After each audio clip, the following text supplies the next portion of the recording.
Hi Vizag. చాలామంది patients నా దగ్గరికొచ్చి అన్ని జాయింట్స్ నొప్పెడుతున్నాయండి. ఇంకా నాకు ఇది కీళ్ళవాతమేనా?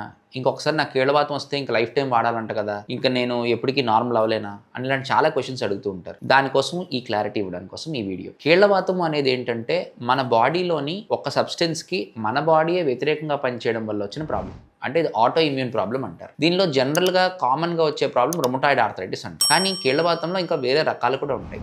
అవి రుమటాయిడ్ ఆర్థరైటిస్ అని, యాంక్లోజింగ్ స్పాండిలైటిస్ అని, సోరియాటిక్ ఆర్థరైటిస్ అని, రియాక్టివ్ ఆర్థరైటిస్ అని, గౌట్ అని ఇలాంటి రకరకాల థింగ్స్ ఉంటాయి. అందులో మోస్ట్ కామన్‌గా వచ్చేది రుమటాయిడ్ ఆర్థరైటిస్. ఈ రుమటాయిడ్ ఆర్థరైటిస్ అనేది ఏంటంటే జనరల్‌గా మిడిల్ ఏజ్డ్ ఫిమేల్స్‌లో వస్తుంది. ఈ వచ్చిన వాళ్ళకి ఈ మెయిన్‌గా ఈ వేళ్ళు జాయింట్స్, ఈ చేతుల జాయింట్స్, చిన్న జాయింట్స్ అన్నీ ఇన్వాల్వ్ అవుతాయి. పొద్దున్న లేవగానే బాగా టైట్‌గా అనిపించడం, ఒక గంట సేపటి తర్వాత కొంచెం రిలీఫ్ అవ్వడం లాంటివి జరుగుతూ ఉంటాయి. వీళ్ళకి బ్లడ్ టెస్ట్ కనుక చేస్తే అందులో రుమటాయిడ్ ఫ్యాక్టర్ అని, ఈఎస్ఆర్ అని, సిఆర్పి అని ఇవి ఎలివేటెడ్‌గా ఉంటాయి.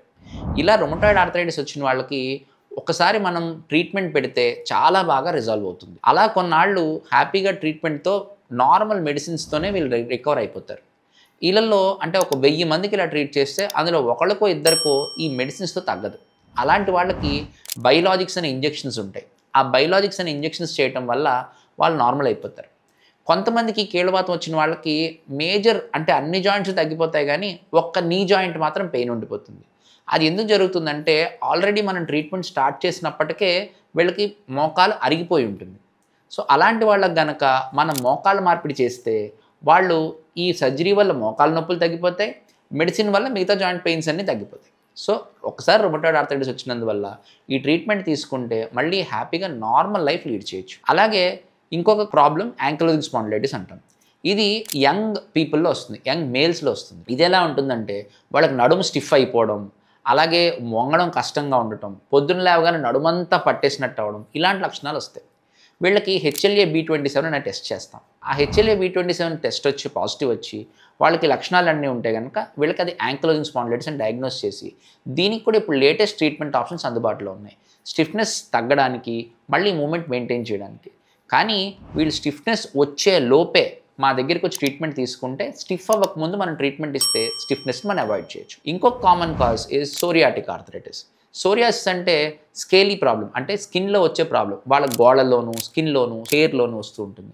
ఇలాంటి వాళ్ళకి సోరియాసిస్ వచ్చి తగ్గిన తర్వాత జాయింట్ ప్రాబ్లమ్ స్టార్ట్ అవుతాయి. ఈ సోరియాటిక్ ఆర్థరైటిస్ కూడా మందులతో తగ్గిపోతుంది. కానీ ఈ ముందు చెప్పిన రుమటాయిడ్ యాంకిలోజింగ్స్ కన్నా కూడా సోరియాసిస్ ఫాస్ట్గా గ్రో అవుతుంది, ఫాస్ట్గా జాయింట్ని డ్యామేజ్ చేస్తుంది.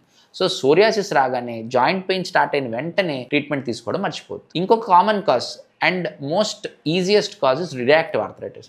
ఈ రియాక్టివ్ ఆర్థరైటిస్ అంటే బ్లడ్ అంతా నార్మల్గా ఉంటుంది, కేవలం వాళ్ళకి అంతకుముందు ఏదో జ్వరం వచ్చి తగ్గడము, లేకపోతే దగ్గు జలుబు వచ్చి తగ్గడము, లేదా యూరిన్ ఇన్ఫెక్షన్ వచ్చి తగ్గడము ఇలాంటివి జరగడం వల్ల సడన్గా ఆ ఇన్ఫెక్షన్కి రియాక్షన్గా వచ్చే ఆర్థరైటిస్ కాబట్టి దీన్ని రియాక్టివ్ ఆర్థరైటిస్ అంటాం.